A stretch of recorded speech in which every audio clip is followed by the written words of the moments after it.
By now, you've definitely heard of the story of two people. One that said that they could, and the other person said that they couldn't. Both of them were right.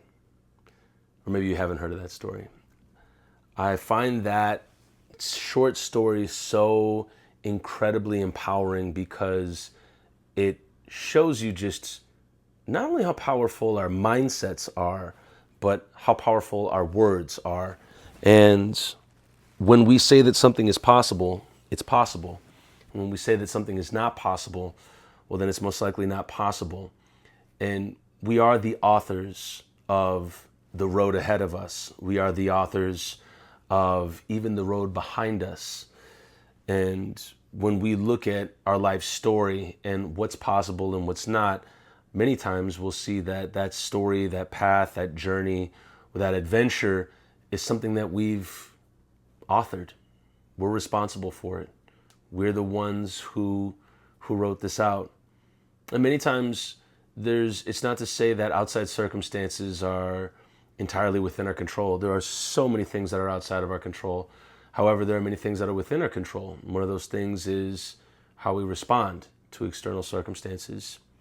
And in that response is an entire life, is an entire story, is an entire book. And when we look at what is happening outside of us that is asking us to participate, there's a lot there. However, on the other end of it, what outside of us is actively asking us not to participate? As a matter of fact, maybe simply remain inactive. Maybe it's counting on us to be docile. Maybe it's counting on us to be aloof. Maybe something outside of us is counting on us to not saying anything. And in a past video, we talked about the price of silence, the cost of it, but also that it comes with a payoff as well. Short-term payoff, long-term cost.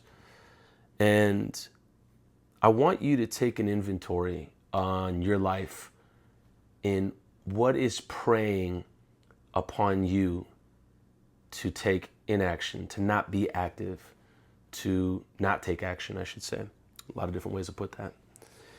And I preface this with a story of a media outlet that I used to work at. And I call on this a lot because it's an extremely important time in my life that still plays a part today.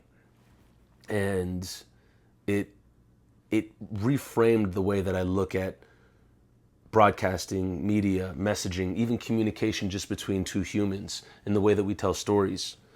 And when I was at this particular media outlet, as an actor, I acted in a commercial that was about the policies between two different states and how one state has these policies and this state has this policy.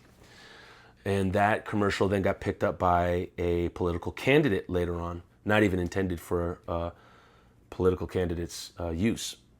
And this particular media outlet I was working at saw the commercial and they said, "Oh my goodness, we can't have you as a host be in a political ad." So they sat me down in this room and it was very serious and I was very confused. And they said, "When did you know about this? How long have you known about this for?" And I said, "Well, I filmed the commercial before I got to this media outlet and they started to use it as a political ad later on without me knowing about it." And the bane of their frustration was they are known as a nonpartisan media outlet, or at least, as so as they see it. And they were counting on me not being a part of a political ad as part of their MO at the office. However, when I got involved in activism and being out in the streets, that became almost an even bigger problem. And the question then became, why are you okay with doing documentaries about people doing activism? However, you're not okay with people doing activism right now. And the idea is the same thing as, and I'll bring all this to the helm of the title of this video. I worked in a theater troupe for a little bit, and we would do plays regarding scenarios 100 years ago in America. And the audience felt comfortable with that. And however, we would have more nuanced plays that would pop up, and you would see a different audience show up for that. And the question was, and even an even smaller audience, and the question I began to ask myself was, why are certain audiences okay with talking about disparity in the past, but not okay with talking about it right now, about what's happening right now? And what I ended up finding was that certain communities profit from telling stories that happened over 100 years ago. However, there is no profit, and they find indictment in the stories being told about themselves right now. So when we talk about disparities or gaps or the mistreatment of certain people or communities today, people take umbrage with that because it then pits them as the aggressor or the perpetrator, they may feel. And so it became very apparent to me that these are situations that are preying on my inaction.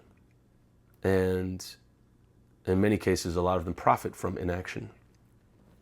And so I began to ask myself, okay, well, what is the action that is threatening, or what is the problem with that to them, not to me? And it has a lot to do, that I discovered, has a lot to do with comfort. And when people can sit in a certain way and be comfortable, there's a fair amount of defense that will be paid for to keep that comfort. And if we can keep that comfort, then, things can go on business as usual. And the idea is that if you can keep a community or a population, or even just a person, inactive, then you can maintain the status quo. And again, I go back to your life. Like, take a personal inventory. What is it that is preying on your inaction? What is counting on you to remain silent about it? What is profiting from your silence? What is profiting from your inaction? A lot of people, a lot of families where somebody suffers from addiction will remain silent about it because it keeps a certain peace in the family, and they're able to maintain that inaction by sustaining some modicum of comfort or peace if they just don't talk about so-and-so who suffers from that addiction to that substance. And again, I go back to, what is it that the cost is of remaining inactive? How long will you wait until taking action? How long can you wait until you take action?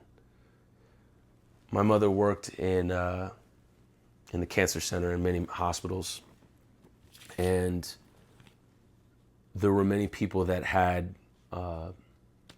very little time to live, and there were certain things that would happen, certain discussions, certain family members, certain friends, certain people that would come visit them because they had no more time. And this idea that our lives can wait until we take a certain step, this idea that we can wait until we say the thing or do the thing, it's not true. It really isn't. Because the time that we have here is limited. And many times we will limit our empowerment in our life, our autonomy in our life, the rights that we have to be the authors of our own lives. We will limit that, and we will argue for those limitations until we see that our time is finite and we have to break those limitations and make a visit or say a thing or do the thing.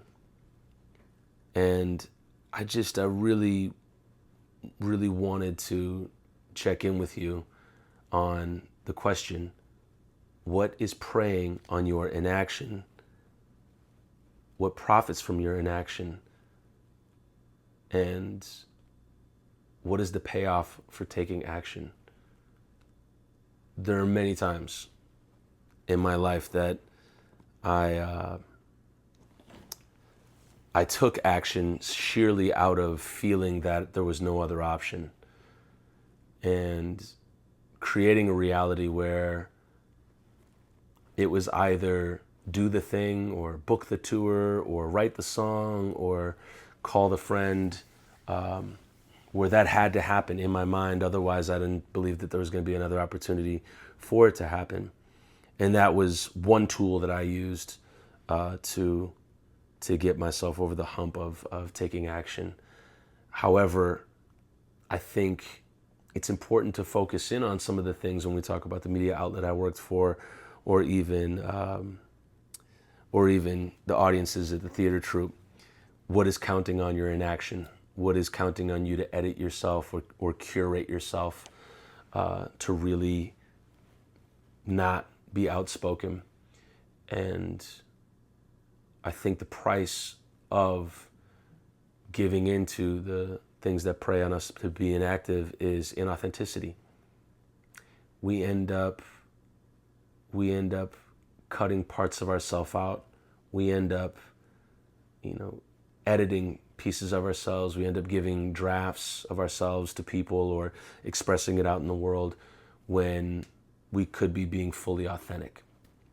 And the price of that authenticity is scrutiny, criticism, maybe even condemnation.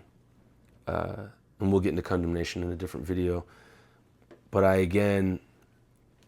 don't believe there's ever been a time in my life where the long-term costs has